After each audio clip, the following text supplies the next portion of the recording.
To be fair, we didn't start with human trials. Our data lacked an important and rather significant piece of the puzzle. We didn't know for certain how the human body would have reacted to the compound. The entire experiment was based on educational greed. Everyone knew that the administration wanted to increase its revenue and reputation in an ever-changing social scene. We understood that it viewed the children as being responsible for its recent decline. Well, it was actually teenage rebelliousness, but it didn't matter. It would do anything to control its students. Still, the administration didn't want to hurt them. Any violent or overly questionable actions on its part would have attracted attention. If a student was injured or even died while in school custody, then it would be sued. It ordered us to test the compound on mice first. We obliged. After the ambulance had finally left, the principal pulled me to the side. He asked me questions. What did the students say? Were the others still in the room when you had left? I answered I didn't know. And yes. He sighed, wiping his glasses with a white polka-dotted handkerchief. He told me to follow him. I didn't want to leave my class outside, since they were crowding in the hallway, clustered together, whispering. But the principal was the principal, so I complied. He led me to his office. His secretary wasn't there. He opened the door and pushed me inside. A girl was sitting in one of the chairs, and there was a woman standing over her. I didn't recognize her, though. She heard him, I heard the principal say. I suddenly felt very cold. That was awful how the boy had died. His mother never saw his body. They didn't let her get too close. They were smarter than that. They'd always been smarter than most of us. I saw her crying, begging, asking for her baby, her poor, sweet baby. The man in the costume shook his head and the actor playing the police officer pushed her away. I hid as they carted him off to the autopsy room. White sheet cleverly laid over his face. Nobody would see it. But I knew. I knew that his lips were open, that there were stains bleeding through the sheet too. Black stains. Black blood. What a shame.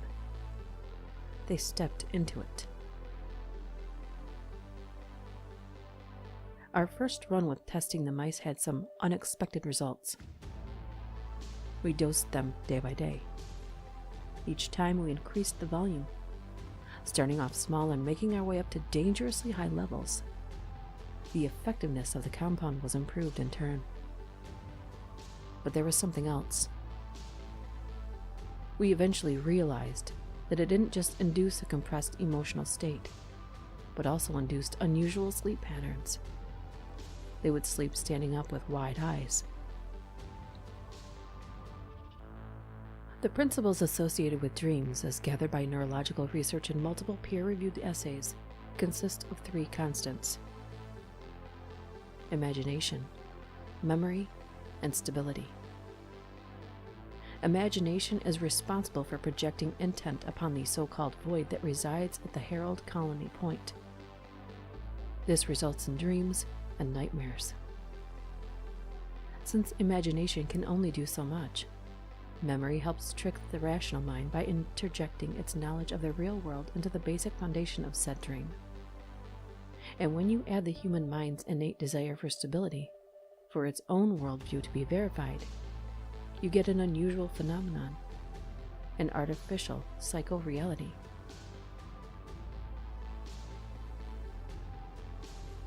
Not only were the mice sleeping while standing up, but they were also standing in the corners of their cage. The cage was made out of plexiglass, so we could see them. Every week we'd kneel, shining our flashlights directly into their eyes in order to get some sort of response. But we didn't get the chance. The mice kept on dying as soon as the light hit their eyes.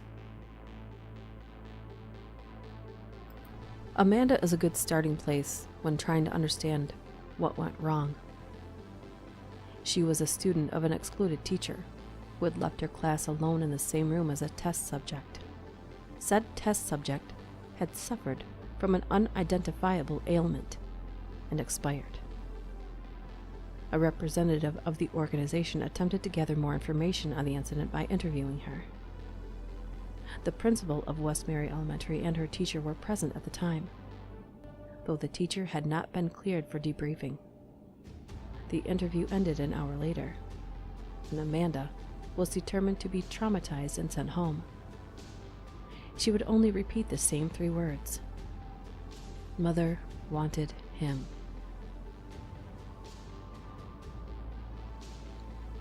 We performed autopsies on those dead mice, both in order to ascertain why they died and how. I was present during those operations. Our resident biologist needed someone to take photographs, and she was short on personnel. Apparently one of her assistants had disappeared, which left her alone and overwhelmed. We weren't as concerned about the whereabouts of some low-grade intern as her, though. They were more pressing matters. Anyway, it didn't take long for us to find out why the mice had died so suddenly. The biologist attempted to open the skull of one of the mice, a rather large mouse with black spots dotting its hair. The scalpel sliced through the skin, and the damn thing burst. Its head literally exploded, showering us with this black, viscous fluid. She screamed, which was a very stupid move given the situation, as some of the liquid got into her mouth. I heard her gag and run to the nearest sink, that black blood dripping off her chin. But I didn't care. I was more interested in the amount of blood that had been previously contained within the mouse's skull. Turns out, every blood vessel in its brain had burst. The rest of the mice were the same.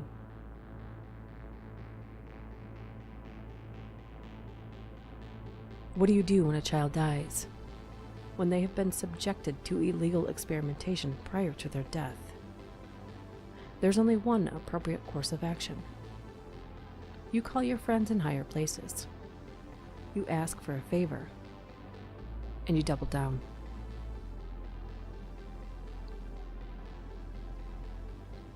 My sister came downstairs with bloody fingers.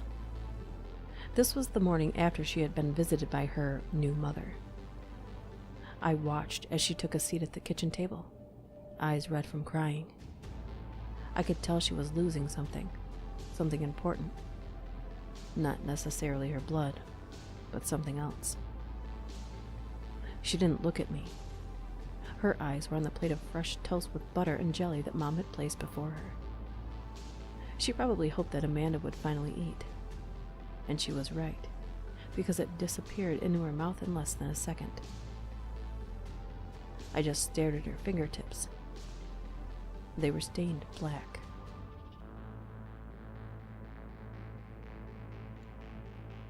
Imagine a quilt. An unseen quilt. An unfelt quilt. The world enslaved. Sleep networks spanning the globe. The blood of man flowing through a web as complex as the universe. Throbbing veins slick with her womb lube.